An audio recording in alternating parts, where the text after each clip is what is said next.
I shaved and I brought a high school girl home. Sounds like a huge drunk night after math if you ask me. Higehiro Soru started airing a couple of weeks ago and the premise sparked a lot of people's interest as we have a love circle between Yoshida, the main character, and his senpai Goto. Wait, no, it's not right. A triangle love between Yusuha, Yoshida, and Goto. Wait, no. God damn it, it's still not right. Wait. A square love between Sayu, Yoshida, Goto, and Yusuha. There you go, fixed it.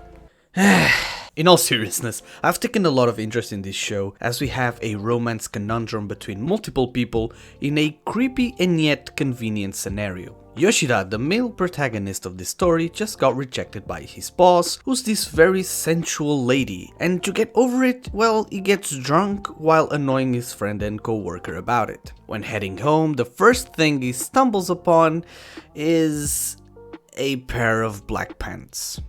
Why do you have to do this? I mean, a high school girl sitting on the floor next to his house. She's this cute runaway girl from home whose reasons are still unknown. And no, I did not attempt to rhyme here, but anyways. Sayu attempts to use her attractive appearance to seduce Yoshida in exchange for letting her stay overnight, but to no avail as he refuses to do so despite being drunk. So from the synopsis one could assume that this story would be heavily focused on these two characters from a sexual/romantic perspective, but to my surprise, that hasn't been the case.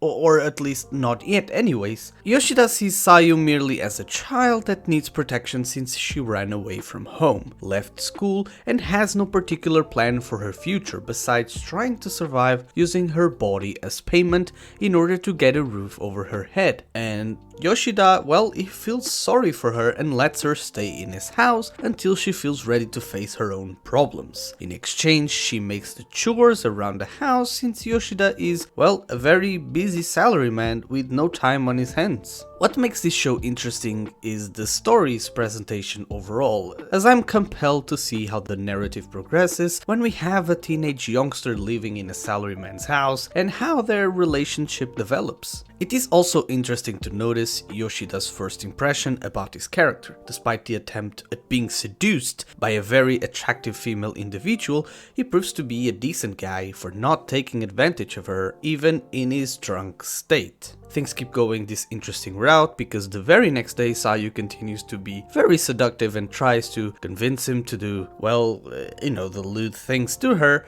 However, he stands his ground, establishing his standards while clearly stating he's not into younger girls and that she needs to stop teasing him. When asked about her past, Sayu is very reserved about it, but she says that her parents are probably happy that she's gone. Despite her constant smile, Sayu has low self-esteem issues, probably due to her past few months of her life and maybe because of the reasons she left her home in the first place. We are unaware of her background, but we immediately understand that she's unhappy and does not seem to care about the fact that she literally gives her body to strangers.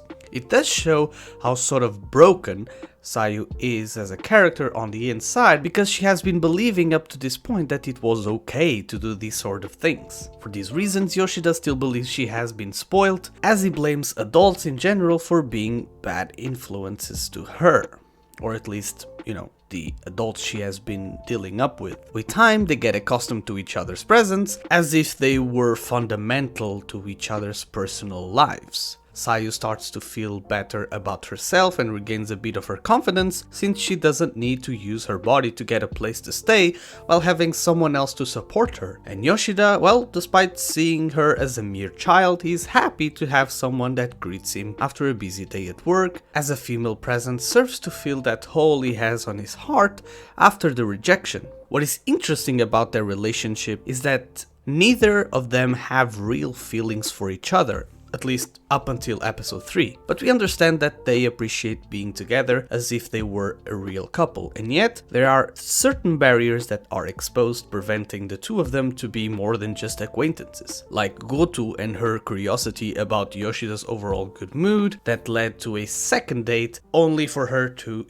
try to find out why Yoshida was so happy in general. And then on episode 3, the fated encounter between Sayu and Yusuha as she discovers that Yoshida has been living with a high school girl. Of course, I couldn't handle the curiosity any longer, and so I delved deep into the manga, and let me tell you, there are a lot of intense moments that are coming up, and I'm excited to see the upcoming episodes, especially the 4th episode, where Asami will be introduced in the story. I won't be covering the events of the manga for obvious reasons, but you can expect a lot more development for Goto and Sayu, as new characters will be introduced. But if you find this story to be interesting, I would recommend reading the next chapters of the manga. There's only 17 chapters to read, since the first 3 episodes cover the first 10 chapters of the reading materials, and to be honest, the story is so appealing that you can read it very quickly and even crave for more. Unfortunately, there's only a total of 27 chapters of this story that were translated to English, because the manga is, fairly new. I see this anime adaptation to be exclusively a promotion to the manga, since there won't be enough content to cover for a second season, as there's only 6 volumes of this story, or 27 chapters like I mentioned before, so the anime will probably cover the entirety of the manga, as then we'll have to wait a couple of years until we can hope to even see a continuation, but only time will tell. Well, and that'll be it for this video, guys. Thank you so much for watching, as per usual. Don't forget to check out my Twitter page as well as my Discord server in order to have great discussions with other fellow anime lovers. And as usual, don't forget to watch your daily dose of anime, because it's good for your brain and heart. Take care, and I'll see all my beloved weebs in the next video.